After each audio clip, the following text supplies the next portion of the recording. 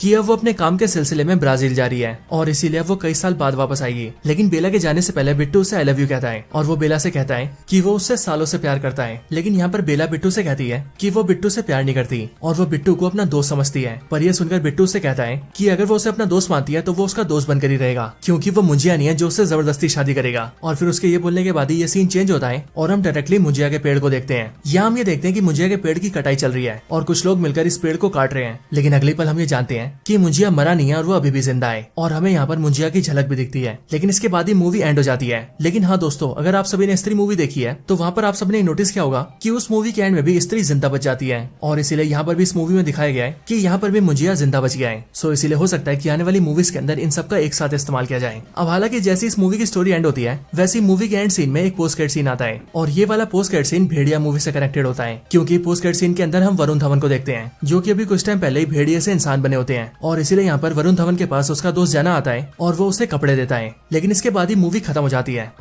सो दोस्तों यही थी वीडियो मुंजिया मूवी की स्टोरी के ऊपर। आप सभी को इस मूवी की स्टोरी कैसी लगी ये आप मुझे कमेंट्स के अंदर जरूर बताएं, और अगर आप सभी का कोई और रिकमेंडेशन हो तो आप वो भी मुझे कमेंट्स के अंदर बता सकते हैं। बाकी वीडियो पसंद आई हो तो इसे लाइक जरूर करें, चैनल को सब्सक्राइब नहीं करा तो अभी के अभी सब्सक्राइब करें, वीडियो को शेयर करना चाहते हैं तो ज्यादा से ज्यादा शेयर करें, एंड आप सभी इसी तरह से हंसते और मुस्कुराते रहें। बाकी मैं आपसे मिलता हूँ ऐसी किसी और बेहतरीन वीडियो में, तब तक के लिए गुड बाय।